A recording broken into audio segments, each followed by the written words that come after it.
Hoy es martes 19 de marzo de 2024. Nos reunimos en esta jornada académica de la memoria histórica aún no contada, el conflicto armado en Colombia, emisión número 511, número medio cabalístico.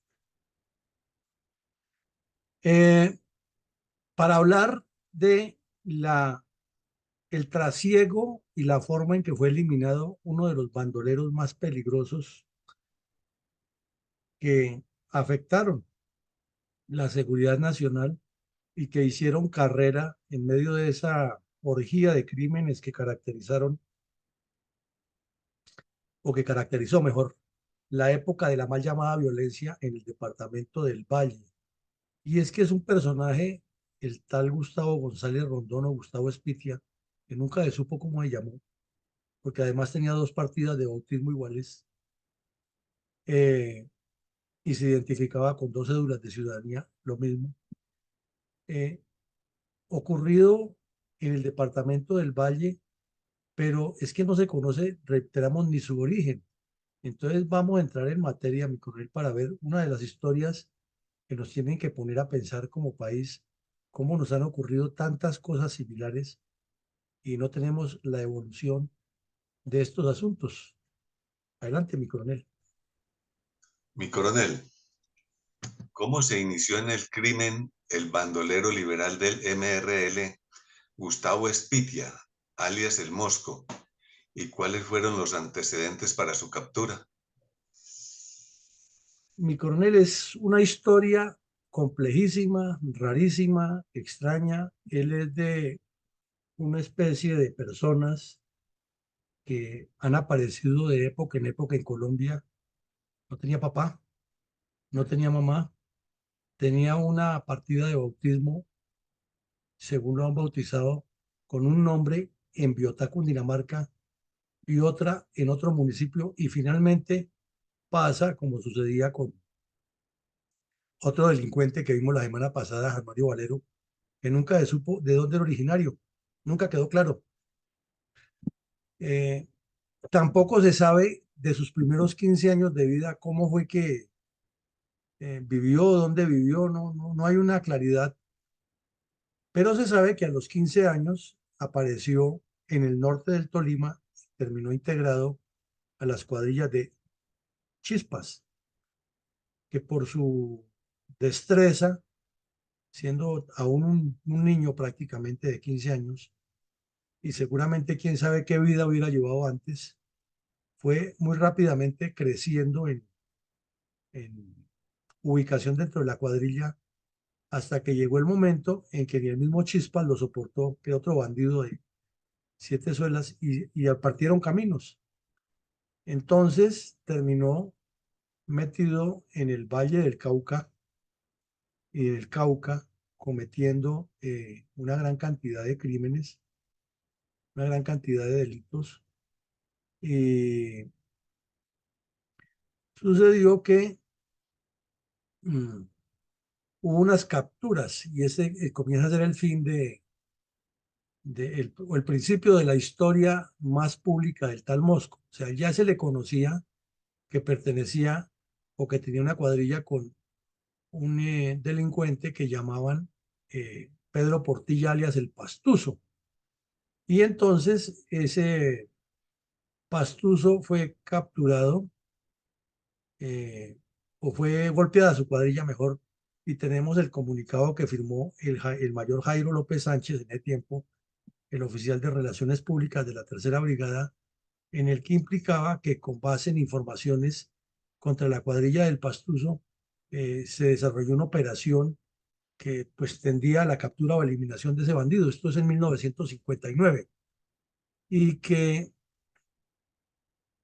tropas del batallón, del Grupo Cabal, cerca de Tuluá, eh, dieron de baja a los bandoleros Pedro Portilla, alias el Pastuso, y Raúl Santa Cruz, y que fueron capturados otros de nombre Hernando Medina, Cadavid y Luis Eduardo Restrepo, Rodrigo Cardona, que eran integrantes de la cuadrilla, y que esa cuadrilla pues estaba sindicada de que había cometido muchos delitos y se sabía que uno de los bandidos que integraban esa cuadrilla, de los jefes de esa cuadrilla, era el tal eh,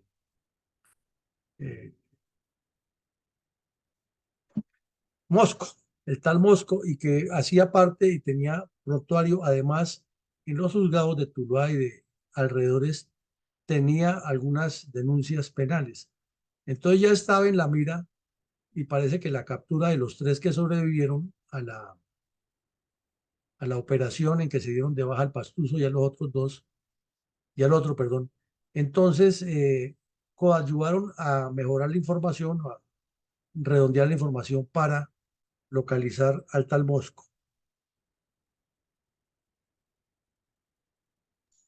Mi coronel, ¿cuál era la situación del bandolerismo tripartidista a mediados de 1960 en el hermoso y rico sector del Valle del Cauca, con amplia incidencia en el municipio de Obando, del departamento del Cauca?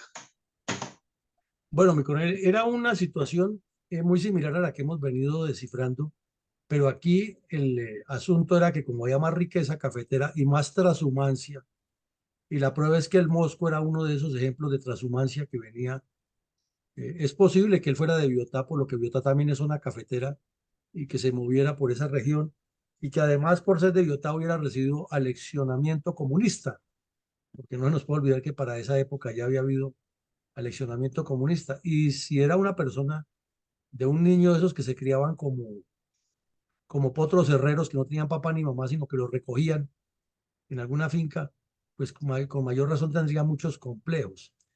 Entonces, esa era como una característica general de todos estos grupos y terminaban matriculados con el que mejor, al mejor postor. Entonces, allí en el departamento del Valle existía todo ese tipo de situaciones, lo mismo que en el antiguo Caldas y el Tolima, y formaban un triángulo que fue creciendo y que se fue ideologizando y entonces con la pugnacidad por robar fincas y lo demás que hemos visto, el ambiente estaba caldeado y preciso para que ocurrieran las cosas así.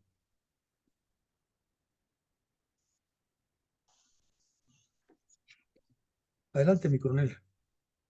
Coronel, ¿cuál fue la condena proferida por un juez de Cali contra el bandolero liberal Gustavo Espitia, alias El Mosco, que había sido capturado en Armenia a mediados de 1959? Es que la captura del Mosco es como de película. Mucho toda la vida de este bandido tiene una historia que parece como sacada de un thriller de esos de ficción o de suspenso o inclusive de esas películas del lejano oeste, de esos bandidos que eran indomables hasta que llegaba un sheriff muy patriota y lo sometía. Además que hay que también ponerlo aquí en el tapete, ese tipo de cine tanto el de los charros mexicanos como el de los pistoleros del oeste, era lo que se veía en los teatros en Colombia y en toda Latinoamérica. El negocio de Hollywood redondito en esta región y era lo que calaba más en la mentalidad de estos jóvenes. Entonces parece que ellos idealizaban a esos bandidos y con los problemas que tenían aquí o lo que estaba existiendo, como que una cosa complementaba a la otra. Igual que lo que pasa con las narconovelas que también estimulan a muchos delincuentes. Y es que tienen muchas semejanzas o muchas similitudes o analogías. Este bandido, la captura fue, les repito, de película, había cometido esos delitos en el Valle, había caído la banda del Pastuso y él estaba allí en la mira, entonces se había movido hacia Armenia. Y el gobierno departamental del Valle había ofrecido 3.000 pesos de la época por la captura de este delincuente. Entonces, obviamente apareció el interesado porque eso ha sido un negocio de muchos años en muchas partes del mundo. Las recompensas han funcionado de esa manera y lo localizaron en Armenia. Entonces, el servicio de inteligencia de la Tercera Brigada y la policía y el DAS o el SIC organizaron una operación para capturarlo, pero el tipo estaba escondido en Armenia en una casa donde había 11 menores de edad. Y entonces no se podía intentar capturarlo porque sabían que él iba a abrir fuego y podía morir todos los niños. La decisión del comandante de la brigada fue entonces esperar, tener tranquilidad, seguir observando la casa y buscar la forma de localizarlo. E hicieron, y es donde viene la parte que yo digo que es una película, todo lo que le pasa a este bandido. Se dieron cuenta que esta mujer que vemos aquí en la foto era la compañera sentimental y característicamente casi todos los bandidos pues eran muy mujeriegos, pero tenían una en especial por la cual eh, eran más responsables. Entonces la localizaron a ella, le hicieron una oferta de que un supuesto delincuente de Bogotá, que era un miembro del F2 eh, o del servicio de inteligencia, le tenía unos negocios interesantes en Bogotá para ir a matar a una gente y a robarse un dinero. Entonces al bandido le sonó y entonces montaron todo el show que para trasladarlo a Bogotá había que subirlo en un vehículo cargado con plátanos que venía de la zona cafetera hacia la capital, que él viajaba ahí, que tenía que llevar obviamente el arma, que dejara a la mujer en un sitio seguro y a otro compinche que era medio familiar de la mujer que los cuidara. O sea, hicieron todo una operación y el Mosco, siendo semejante bandido tan audaz, cayó en la trampa. Era muy joven también, tenía más o menos 20, 21 años cuando pasó eso. Entonces, cuando el sujeto cuando subió al vehículo, le dijeron que escondiera la pistola, no la llevara visible porque había muchos retenes de la policía, del DAS y del ejército. Y el tipo escondió la pistola y la granada en el vehículo y se subió, pues armado sí, pero no con la facilidad de utilizar el arma. Y a pocas cuadras lo estaban esperando en una gasolinera ya la tropa y lo capturó. Entonces, se dio cuenta que lo han engañado, prometió vengarse de todo el mundo y aquí la película sigue. Entonces, llevado, pues en lo que le encuentran dinero, joyas, todo lo que se ha robado y de las víctimas y hasta colmillos de oro, que era muy común en los campesinos en esa época, y era el negocio de los teguas de los pueblos, que les decían los doctores odontólogos, que los campesinos eran, pues, hasta estúpidos, iban y se hacían moler un diente o pulir y que les colocaran encima un casquillo de oro para que se vieran elegantes. Y entonces eso era un negocio y cuando mataban a esa gente, con alicates les arrancaban los casquillos de oro para negociarlos porque eso valía dinero, ¿no? Entonces se conoció por primera vez el prontuario, capturaron, lógico, a la señora, la muchacha que convivía con él, y a los dos bandidos que lo secundaban. Al llevarlos a Cali, en una entrevista con los periodistas mientras lo juzgaban, y lo que dijo en el juzgado era que él era un hombre honrado, que no era responsable de nada de lo que decían. Y es que además, pues tanto la prensa como el rumor, el general rumor que están tenaz, le acomodaban más crímenes de los que ha cometido. Y eso sigue siendo común, ¿no? Pablo Escobar cometió una gran cantidad de delitos y con eso no le vamos a exculpar ninguno, pero también le acomodaron muchos que no cometió. Entonces, lo mismo se decía de Chispa, lo mismo de este bandido, y eso los alebrestaba más. Pero aquí viene algo que no cuenta la prensa y es la ligazón oculta, que aquí la hemos destapado mil veces nosotros, que tenía con dirigentes políticos, porque todo eso que él tenía se lo decomisaron. Y lo mismo, pues la señora quedó en la cárcel de mujeres y los otros dos bandidos en otras celdas. Pero en la misma cárcel estaban detenidos varios delincuentes, entre ellos Jair Giraldo, de quien ya hemos hablado aquí, que era conservador. Este terminó siendo liberal, como ya explicamos, más porque anduvo con chispas, pero no se sabe si su origen era comunista o de quién era, porque es que no se sabe, de sus 15 primeros años de vida nadie daba razón. Entonces, el tema es que esa operación es espectacular. En una de las grandes noticias que hubo en la época, los juzgados de Cali en una rueda de prensa y en una actividad, leyeron las condenas que le aplicaron a un montón de delincuentes en un solo eh, decisión jurídica, en una sola providencia. Y pues obviamente unos por autores materiales, otros por intelectuales, pero seguía y sigue siendo poco claro por qué no se condenaba a los dirigentes políticos que eran los que financiaban eso y que son los que dan a entender los sucesos subsiguientes, porque un bandido de esos queda en la cárcel, como lo decíamos ahora, sin ningún documento, sin ningún recurso, y sin embargo en la cárcel terminan moviendo mucho dinero y hasta pagando eh, dinero para la fuga. Entonces todas esas sentencias fueron muy fuertes, a este le salieron 20 años de prisión, no de arresto, porque el arresto le da unas diferenciaciones para poder salir y tiene otras garantías, no de prisión, es que tiene que estar tras la reja a los 20 años. No se habla de ahí de descuentos por buena conducta ni nada.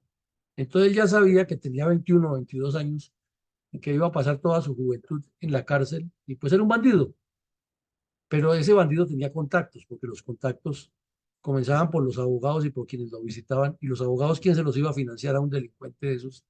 Pues se sobreentiende que los dirigentes políticos que le habían contratado para que cometiera esos delitos, o en algunos casos los finqueros que los habían financiado, pero por lo general los finqueros les volteaban la espalda, ¿no? Entonces ya se cayó, que se defienda él. Entonces tenían que ser los dirigentes políticos los que iban a manejar la cosa y les ponían abogados. La investigación pues fue muy sólida, tenía muchas pruebas en contra y pues no necesitaba tener los 100 que le acomodaban, pero sí con unos 10 o 15 que le demostraran pues ya estaba perdido el señor. Entonces esa fue la fuerte condena que él recibió. Y coronel, ¿cómo relató el diario El Tiempo los hechos relacionados con la fuga del bandolero Gustavo Espitia, quien ya se hallaba sentenciado a 20 años de prisión? Pues inicialmente la noticia conmovió al país porque la captura ocurrió a mediados de 1959, pocos meses después de la baja del Pastuso, y fue un éxito y para el gobierno de Lleras Camargo era algo de demostrar, pero paralelamente teníamos el problema que en todas las cárceles del país el sistema carcelario era una corrupción igual a la de ahora, pero más descarada porque era de frente que se volaban. Entonces se publicó que había habido una fuga de las tantas, eso era noticia diaria, o sea, eso era como una reiteración y todos los días había noticias de que se fugaron tres delincuentes de la cárcel de Cali, de la de Neiva, de la de Medellín, de la de Pereira, de la de Armenia, hasta de la Picota se volaban. Y siempre llegaba a apuntar al mismo tema, que ha sido con complicidad de la Guardia Penitenciaria, porque es que no hay otra razón, ¿no? Pues una cárcel, desde hace tiempo, desde la época de la colonia, las cárceles son realmente seguras intramuralmente. Ya el problema consiste siempre es en los controles humanos internos, pero las cárceles tienen sus celdas y tienen sus eh, rejas y tienen sus seguridades, sus muros son generalmente gruesos desde esa época y pues para dañar un muro de esos se necesita que se tenga la herramienta o la complicidad. Entonces aquí ocurre que primero se dijo, la noticia impactó mucho porque paralelamente con él, como decíamos, en esa cárcel estaban varios bandidos de mucha peligrosidad, entre otros uno que llamaban Sonrisal, que también dejó historia parecida a la del Mosco. Y había otro de apellido, apodado el Ocho. Lo cierto es que los tres se escaparon, pero en una reacción de la guardia capturaron a dos, a Sonrisal y al Ocho. Y se dijo que era que inicialmente que era que este bandido del Mosco se había volado por, la, por el techo, lo cual era un poco ilógico, pero fue la primera versión que se dio. Los otros dos fueron capturados en las calles de Cali cuando hasta ahora comenzaban la fuga y nuevamente encarcelados.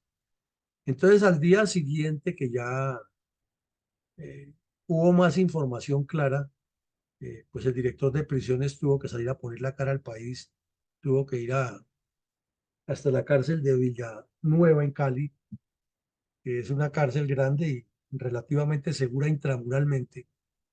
Reiteramos, ahí los problemas son los controles humanos y las complicidades que pudo surgir. Y armó una investigación rápida y comenzó a verificar todo lo que había, lo que se tenía de pruebas y con los jueces de instrucción y determinaron que definitivamente lo que ha ocurrido era que unos guardianes, en especial uno, le había prestado un uniforme de guardián y había permitido que el delincuente saliera con la complicidad de otros. Entonces, pues hubo destituciones, investigaciones, encarcelamientos y por lo general eso ya sabemos en qué termina. En nada, porque no hay prueba, porque el abogado, porque compran el juez, porque el juez no tiene tiempo, porque el expediente no se sustancia, porque faltó la prueba, porque la captura no fue bien hecha, porque no se leyeron los decretos. En eso son especialistas los abogados colombianos. Lo cierto es que además de graves inculpaciones y de la vergüenza para el gobierno y para el sistema penitenciario, el bandido se voló y siguió sus andanzas. O sea que la película sigue, mi coronel. Sí, mi coronel. ¿Cuál fue el primer crimen que se hizo público por parte del bandolero alias El Mosco después de la fuga de la cárcel de Cali? Es que uno se pone a pensar aquí, primero, ¿quién financió esa fuga? Si el tipo estaba detenido y lo poco que tenía se lo habían capturado. Segundo, la mujer también estaba en la cárcel, o sea que no podían decir que ha sido la mujer la que le había ayudado a coordinar como se suponía que se hacían en contra de los bandidos, ¿no? En la visita conyugal y la visita el domingo, ahí se coordinaba o cuando el abogado iba. Entonces todos los indicios apuntan a que fue el abogado, ¿no? Todos los indicios apuntan a que fue el abogado y los dirigentes del partido los que le financiaron. Y no solo que le financiaron, sino que ya le tenían sitio para que se encontrara con uno que llamaban el gasolina, que era otro bandido igual. Y mm, salieron y cometieron una cantidad de delitos. Es más, ya tenía armas para salir de la cárcel. O sea, estaba todo, como quien dice, ya estaba, le habían creado una nueva estructura para que saliera a delinquir. Y salió al municipio de Sevilla, donde también estuvo mucho tiempo. Parte de su trasegar delictivo fue en Sevilla. Y en un corregimiento que se llama El Toro, asesinó al inspector de policía, porque los inspectores de policía en ese tiempo salían con la Policía Nacional a buscar a los delincuentes y entonces él salió a cumplir la diligencia de capturarlo y en un combate que tuvieron con la comisión que los iba a capturar, asesinaron al inspector de policía, un señor de nombre Antonio Díaz Cuellar, y a un agente de policía que lo acompañaba. Pero ahí cayó un bandido que lo acompañaba al tal Mosco, que le decían Cascajo, el nombre era Marco Tulio Herrera, y hubo otros agentes heridos, y parece que entre los bandidos hubo uno herido, pero pues eso era como el mismo cuento de siempre, ¿no? Que se los llevaron para el monte y que había rastros de sangre, pero de aquello nada. Entonces, se ordenó reforzar por parte de la Policía Nacional el puesto, incrementar las medidas de seguridad, pero nada, se convirtió en una leyenda de esas, igual que otros bandidos, que Efraín González y que Tiro Fijo, que era que se convertía en mata de café, que era que aparecía en no sé qué partes, y eso pues sugirió otras vivezas de otros delincuentes. Mi coronel, ¿qué era lo que sucedía con un delincuente en el departamento de Risaralda que también suplantaba al bandolero liberal Gustavo Espitia, alias El Mosco? Pues a eso era que me refería a mi coronel cuando decía que hubo otros vivos que sacaron provecho de eso. Resulta que un tipo que se parecía físicamente a él, eh, un sujeto que se movía por el área de Risaralda, de nombre Octavio Díaz, iba a las fincas, iba a los almacenes, a las gasolineras, a las empresas de transporte y amedrentaba y decía, ustedes no saben que se metieron nada menos que con el Mosco. Entonces necesito tanto dinero y eh, eh, tantas armas, tantas municiones, porque también tenía su bandola y estaba haciendo ferias y fiestas en Pereira. Entonces lo capturaron y la noticia inmediatamente fue nacional, capturado el Mosco. Entonces el Mosco se sintió tocado en su ego y anunció desde el valle, a mí no me imiten que yo soy único. Y entonces ya investigaron por las huellas y se dieron cuenta que no era el que han capturado en Pereira, que era un vividor. Pero todo eso, por eso le digo que es que la película sigue. Todo esto es una película, parece como un guión de esos de una película del oeste. Adelante, mi coronel. Mi coronel, ¿cuál fue la responsabilidad de alias El Mosco en la masacre de 25 personas en el municipio de La Victoria, departamento del Valle, en enero de 1961? ¿Y qué relación tendría con este suceso la versión de un sacerdote de Bugalagrande que aseguró haberlo visto sentado en las bancas de la iglesia a una hora que el templo estaba vacío? Por eso insisto, mi coronel, que la película sigue. Resulta que en la Victoria Valle, municipio cafetero y de otros productos, pero especialmente cafetero, allá llegaron o llegaba gente de todas partes del país y en esas fincas, a pesar de la polarización que había, también trabajaban personas de ambos partidos. Entonces, en alguna de esas fincas no le pagaron al tipo lo que exigía, no le dieron la cuota. Él le tenía un nombre a eso que lo llamaba el salario del terror. No le pagaron el salario del terror que era, pues, darle lo que él estaba exigiendo.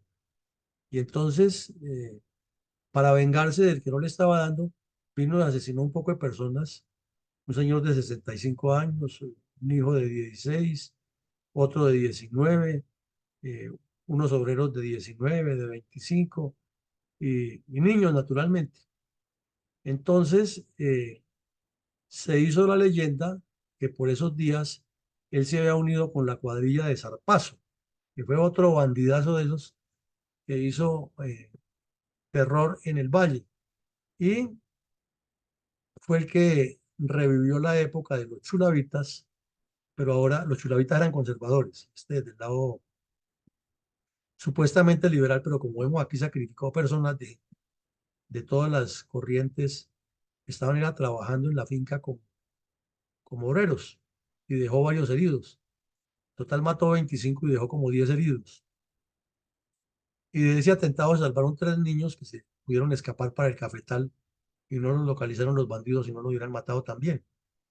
El hecho es que revivió el, la atroz forma que cometían en la época de la violencia de la primera etapa de utilizar las bayonetas que algunos tenían para lanzar los bebés hacia arriba y ensartarlos en las bayonetas. Y eso le producía como una gran satisfacción. O sea, uno no entiende, tenía que tener unos traumas de su niñez y de su juventud tenaz es una persona para cometer una barbaridad de esas. Pero pues es la triste historia de lo que tenemos en el país. Y el sargento Evelio Buitrago, que estuvo infiltrado en esa cuadrilla de Zarpazo, cuenta que le oyó relatar eso como si fuera algo muy natural. Entonces, la leyenda de este delincuente continuaba y la presión del gobierno nacional, el gobierno departamental y las demás fuerzas eran grandes, pero le apareció, igual que a Efraín González, un defensor de oficio y fue el cura de Bugalagrande. En una reunión en la que estaban hablando de una reunión política en que viajó gente de los directorios y diéramos como una especie de consejo de seguridad que en esa época no se llamaba así, el sacerdote estaba presente y salió con semejante perla. El Mosco no era tan malo, que no le achacaran todo lo que pasaba, que probablemente sí hubiera participado en esa masacre, pero que él no había hecho todo, pero que además que él lo había visto muy tranquilo y muy piadoso en la iglesia rezando a una hora que nadie lo veía y que luego se ha reunido con otros tipos. Entonces, pues eso comenzó a generar fue suspicacia acerca de la conducta del cura, pero en el fondo de todo esto lo que sigue es la película, porque es increíble que todo eso esté pasando y ocurría.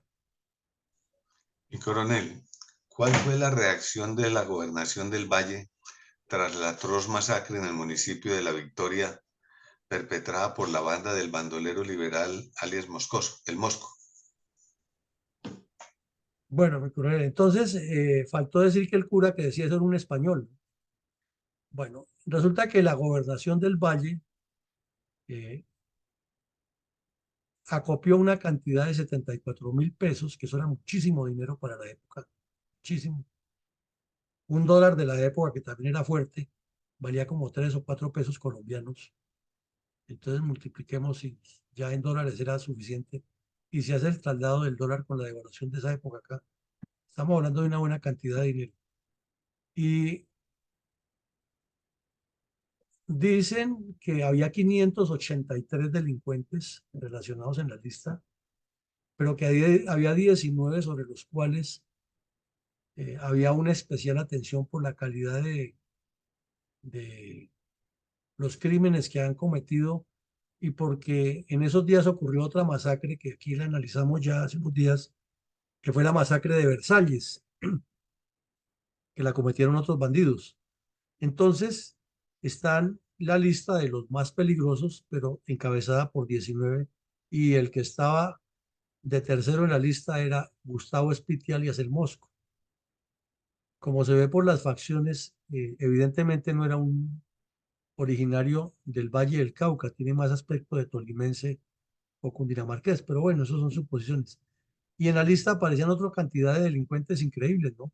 El vampiro, Lengua Brava, Orozo, el tal Jesús María Giraldo, de quien ya hemos hablado, Celedonio Vargas, que era uno de los lugartenientes del Mosco, Ancísar Carzona, y ahí sigue la lista, Gilberto Duque y otros, todos con unos antecedentes increíbles y con unos apodos pues que indican la calidad de delincuentes. Había otro que llamaba Luis Carlos Ospina, que lo llamaban el enterrador, y otro que le decían el ñato, otro que le decían el pollo Omar, a otro que le decían tiro fijo, pero no era el que conocemos.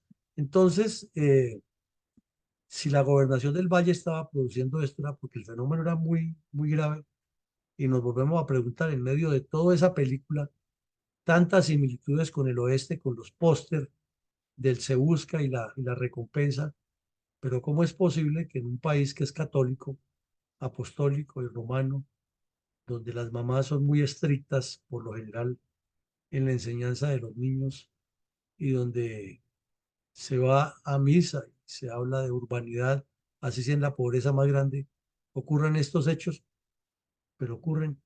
Entonces, algo o mucho tenemos en la mentalidad colectiva que nos ha tenido en ese desorden y sobre todo por esa dirigencia política tan descompuesta que es la que ha permitido que todo esto crezca. Mi coronel, además de lo atractivo de la jugosa recompensa, ¿cuáles fueron los tres sucesos que, atados uno con otro, condujeron al final de la atroz carrera criminal del bandolero liberal del MRL de Alfonso López Pumarejo, de Gustavo Spiti alias el Mosco? Pues es que aquí volvemos al tema, la película continúa, o sea, el thriller continúa. Resulta que el 24 de enero de 1960, la policía y el ejército no paraban de buscarlo. Y tenía otro delincuente que era de la misma laya de él, que lo llamaban el Bárbaro. Ya con el solo apodo se imagina uno de lo que era capaz. Era el nombre Ángel María Aguirre García. Y tenía también varias órdenes de captura. Era natural de un corregimiento Arabia, en el departamento de Caldas. Tenía apenas 22 años y era como la mano derecha, uno de las manos derechas que tenía el Mosco para ordenarle cometer los crímenes. Porque el Mosco se caracterizó porque ejercía un liderazgo especial y ordenaba cometer crímenes y le hacían caso y pues regresaba. O sea, siguió más o menos una línea como la que manejaba Chispas. Él no estaba presente en todos los delitos, pero ordenaba.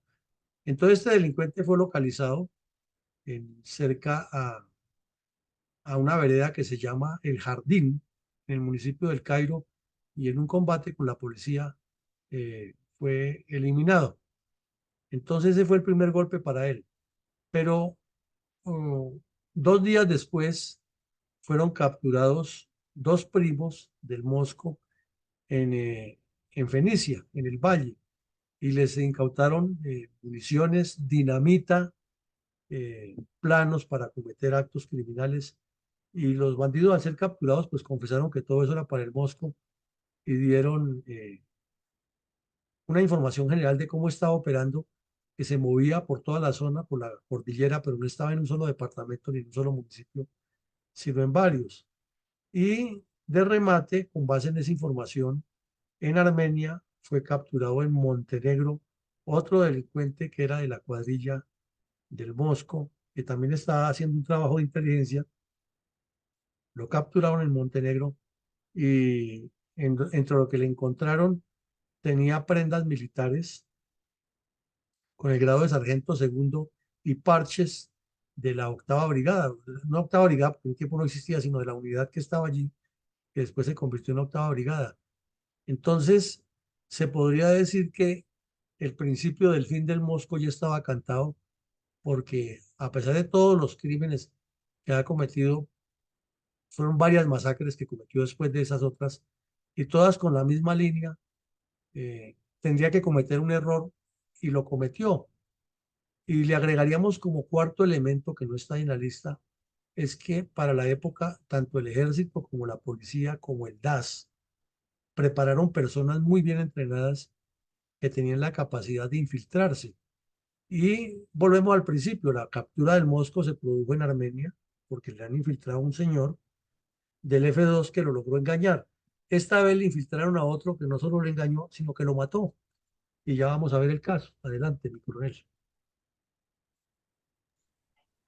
¿Cómo describió el diario El Tiempo la noticia de la muerte de alias El Mosco en la vereda Riberalta del municipio de Obando? Pues inicialmente el periódico El Tiempo dio una información muy general el 22 de mayo, o sea, pocos meses después de que le pasó todo esto, que ocurrieron estas capturas y esos decomisos. Y se dijo sí inicialmente que alguien del F2 se había infiltrado, pero no dio mayor explicación y describió en términos generales eh, que el Mosco murió con otros dos y que al otro día se capturó o se dio de baja el tal Gasolina, que era el segundo, pero no quedó claro. Entonces, esa fue la primera información que se dio. La segunda, ya publicada en primera página en el periódico El Tiempo, dice que ocurrió el asalto a Montenegro y que hubo 5 muertos y 18 heridos, pero se equivocan diciendo cómo cayó el Mosco. Ya que ha muerto allí. Sin embargo, sí dicen que en Ribera Alta, o mejor, no, lo que dicen mal es que el Mosco fue hasta Montenegro a cometer el crimen y que al regreso lo asesinaron en Ribera Alta, el infiltrado que había. No fue así, los hechos fueron diferentes, pero así lo informó el tiempo. Lo cierto es que fue un golpe tenaz, muy bien logrado, un trabajo de inteligencia y de infiltración. Y ahí vuelve la película, parece como en esas eh, thrillers del oeste. Resulta que el miembro del F2 se infiltró en la cuadrilla del Mosco, logró convertirse en hombre de confianza, un tipo muy hábil, y lo que ocurrió es que el Mosco tenía unas extorsiones a unos ganaderos que sacrificaban su ganado determinados días en el matadero municipal de Montenegro, que además surtía de carne a varios municipios y veredas de la región. Entonces, como no le han pagado o como le debían cuentas, el Mosco ordenó que fueran con bombas, bombas de dinamita y con granadas y con fusiles y asesinaran un poco de gente ya en ese matadero a la hora que estuvieran sacrificando las reses para que se acordaran que tenían que pagarle a él las extorsiones. Era un sujeto de una mentalidad bárbara. Y el hecho se consumó. Entonces, ¿qué ocurrió? Que el Mosco no fue, sino que se quedó en Obando. Él se quedó en Obando. Él ordenó que fueran a hacer eso y con él se quedó el agente de inteligencia que estaba infiltrado. Entonces el agente de inteligencia optó por una decisión muy parecida al que asesinó a Iván Ríos y le cortó la mano para ir a demostrar que sí lo ha matado. Este agente lo que hizo fue que eh, se quedó con el Mosco y con dos guardaespaldas del Mosco que eran otros bandidos de la misma Laya, esperando que llegaran los que iban a cometer el crimen. Y más o menos a la medianoche estaban dando cartas y tomando trago, esperando que llegaran los... Y él, miembro de la policía, pensando en que tenía que evitar la masacre, sin pensarlo dos veces, cogió la carabina M1 que tenía y asesinó al Mosco y a los otros dos.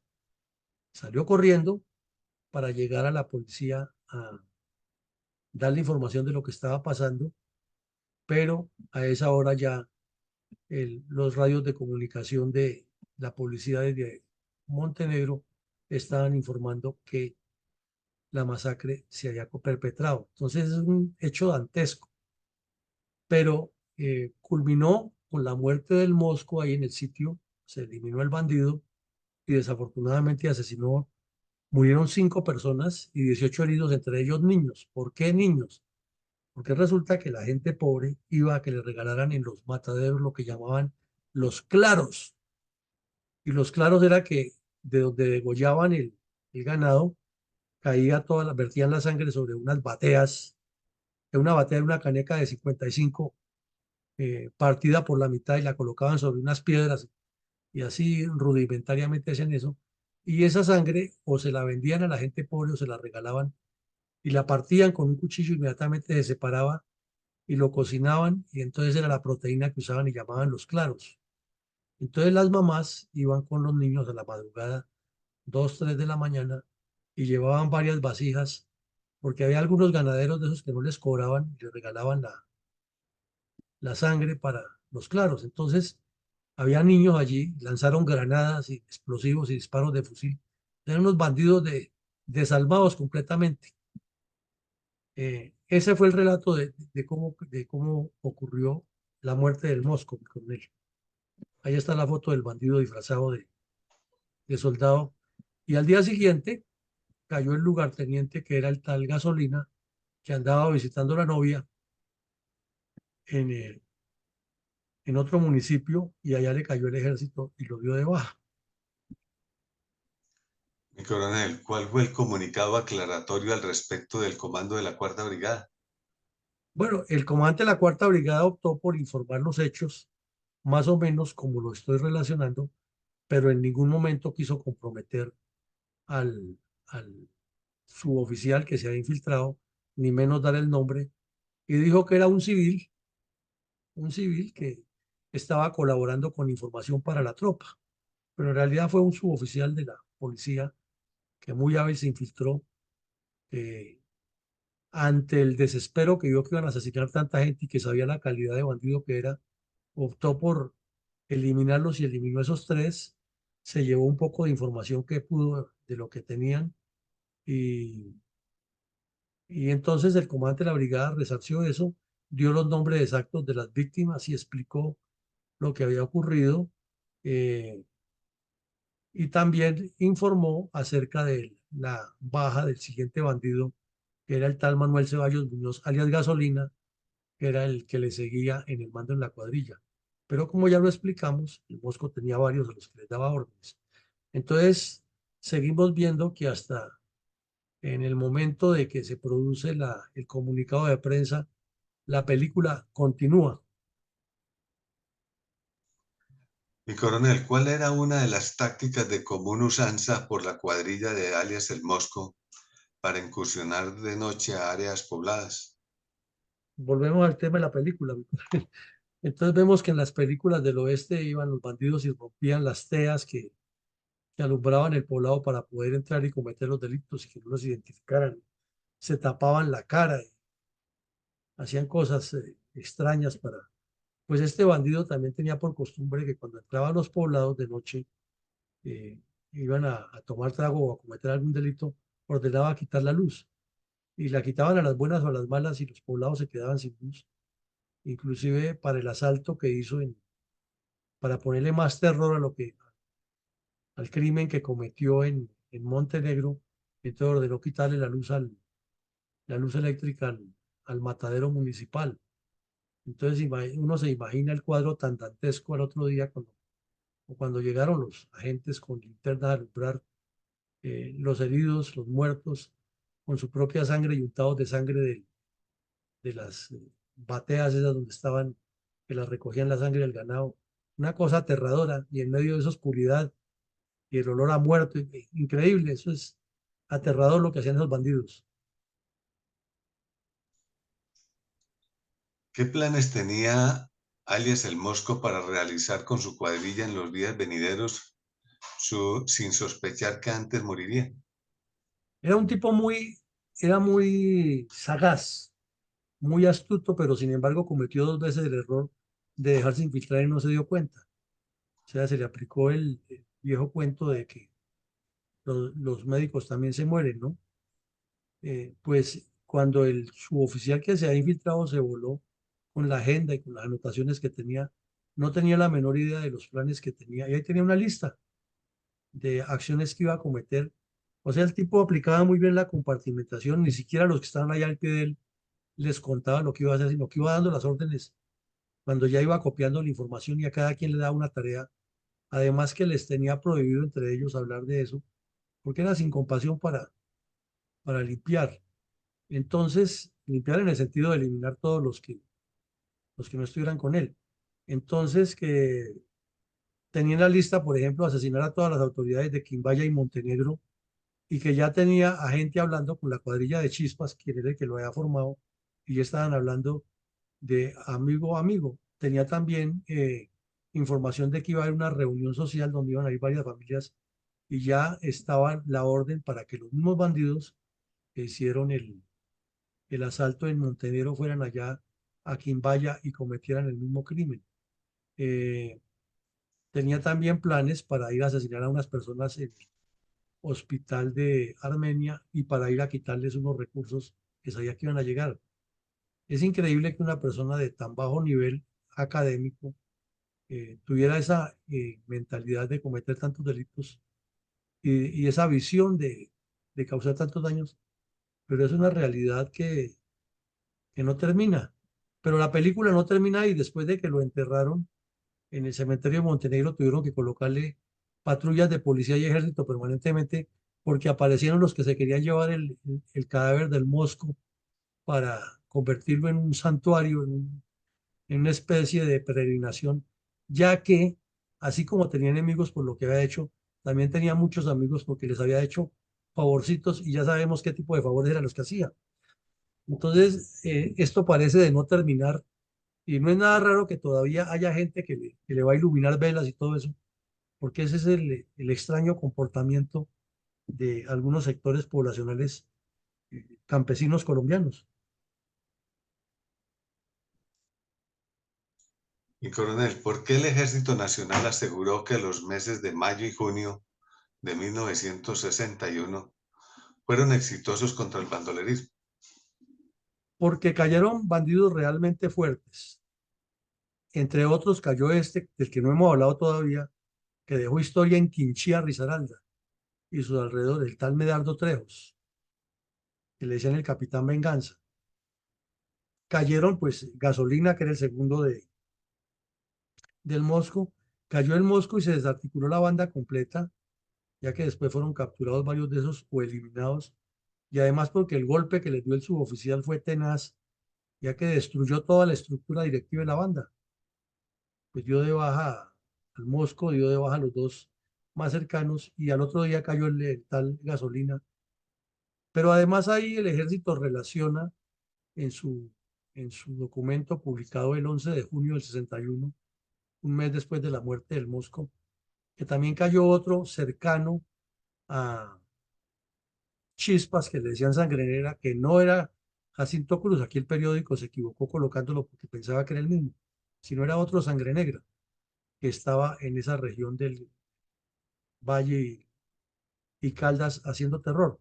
Entonces, en total fueron como 15 bandidos eh, perdón, como 20 bandidos jefes y otros ejecutores que fueron o capturados o eliminados.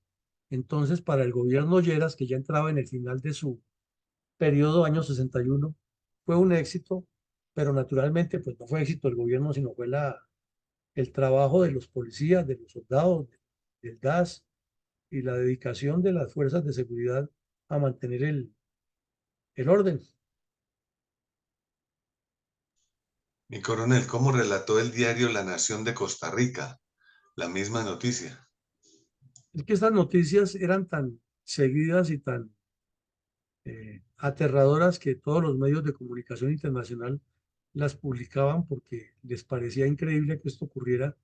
Entonces, prácticamente una semana después de que se produjo ese comunicado perdón, casi un mes después de que se produjo ese comunicado del ejército, en Costa Rica lo reprodujeron agregándole algunos datos y también porque un periódico bogotano publicó a 8 cuartillas toda una información del bandolerismo con una cantidad de hechos y sobre todo que describió en detalle cómo ha sido la vida y el trasiego del capitán Venganza, cotejándola con lo que había hecho el tal Mosco.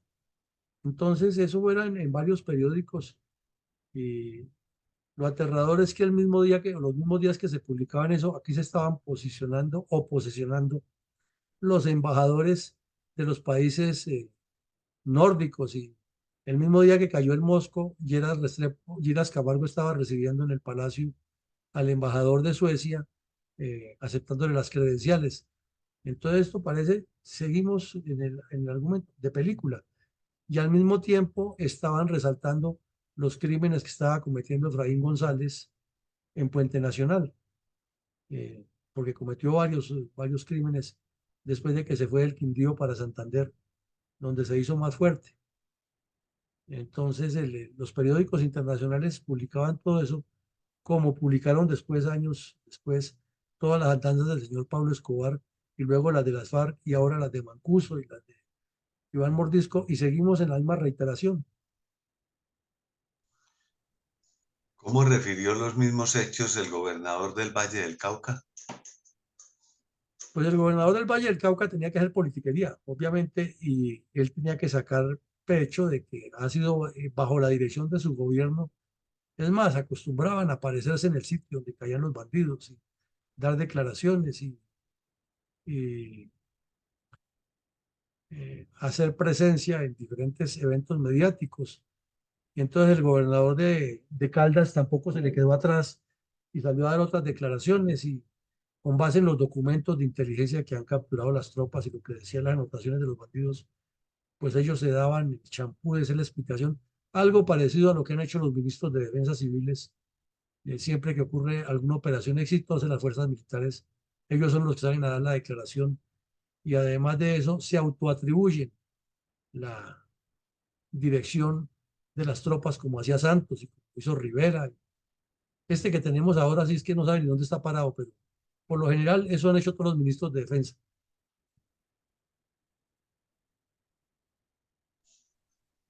A continuación, entonces, conclusiones analíticas del señor coronel Alarcón. Dice así: la imposición a rajatabla, muerte, masacre, desolación, huérfanos, odio, miedo y muchos otros calificativos de por sí malos y contradictorios de los derechos humanos y del mismo derecho internacional humanitario. Pero para los amantes de la historia y la investigación, para nada es encontrar dentro de la misma diferentes episodios que el comunismo en su práctica imponente y cruel sigue justificando el sesgo de vidas de comunidades y etnias que pasan indiferentes. Para someterlas, las dejaban morir de hambre en sitios inhumanos, hasta lograr su desaparición. Hoy en día estamos en lo mismo, pero bajo otros métodos, mentiras, engaños y amenazas, que bajo los garrotes y cerbatanas indígenas presionan al pueblo para que aplauda y acepte a rajatabla la imposición del gobernante, que parece desquiciado, pero que de orate no tiene nada. Todo lo tiene fríamente calculado. Este trasegar sigue siendo el fin cumplimiento del plan estratégico del antiquísimo tripartidismo del Partido Comunista Colombiano. Se sigue cumpliendo y se obra en asociación con los otros partidos y en especial el de siempre de color rojo. A esto le debemos adicionar el calculado desempeño de los politiqueros de turno que bajo la influencia de ganar un inmerecido premio Nobel o un reconocimiento de un papel intervencionista, que criticaron de toda la vida cuando los demás lo desarrollaban o intentaban hacerlo. Y así andamos desde hace más de 65 años, los que nos dejan en la incertidumbre de poder llegar al verdadero camino de la paz. Debemos cambiar, salir de esa zona de confort que nos ofrece el hecho de tener una pensión o buenas entradas que respalden esa figura del dejar hacer y dejar pasar. La educación y el análisis de la historia son dos grandes ingredientes que debemos desarrollar.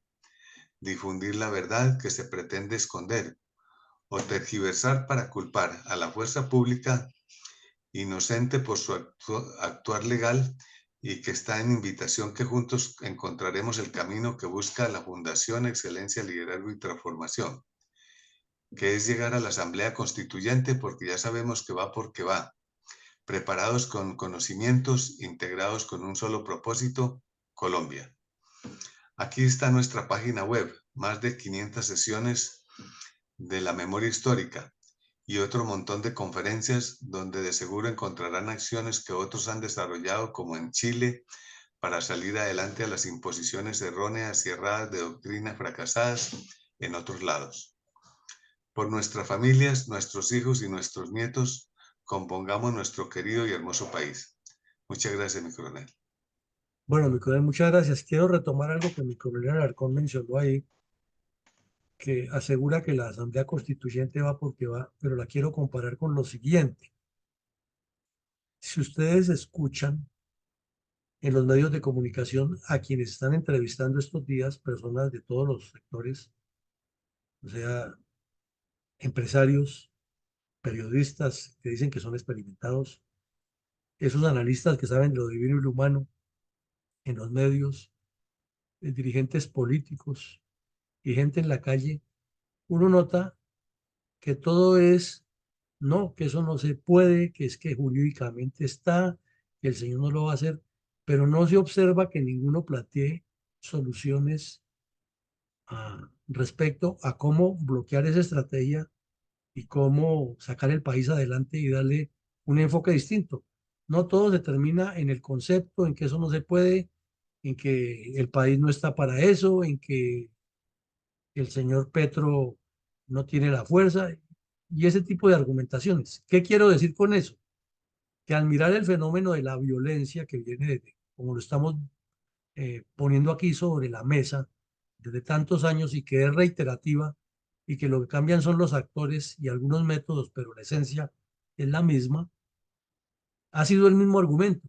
En esa época los gobernadores, los sacerdotes, los gremios y los mismos partidos hablando que hay que aclimatar la paz, que resolverla, que el país no podía seguir igual, pero ninguno decía cómo ni hacía nada por resolverlo y estamos en lo mismo. Entonces, igual en esa época que hay que cambiar todo lo malo que ha hecho, según ellos, el gobierno militar para que ellos quisieran, los demócratas, hacer las cosas bien. Hoy estamos en la misma cosa. El señor Petro lo está haciendo pésimo y los que aparecen no proponen nada de estructural para cambiar, sino hay que cambiarlo y es que el señor Petro está equivocado y eso no se puede porque la ley lo dice y ahí termina. Entonces nos da la impresión, con esta deducción, es que no hemos podido, como decía Álvaro Gómez, ni ponernos de acuerdo sobre lo fundamental, ni mucho menos hacer cosas para que sucedan cambios trascendentales, porque es una sociedad que es más proclive o a la parranda o a la violencia que a organizarse y actuar en democracia. Bien, llegamos al final. Los invitamos a que nos acompañen esta noche en otro evento interesante, que es seguir viendo algunos aspectos esenciales para la construcción de un partido político que además son urgentes. Y mañana continuaremos con nuestra memoria histórica aún no contada del conflicto armado en Colombia. A todos les deseamos un feliz día y que Dios nos siga acompañando.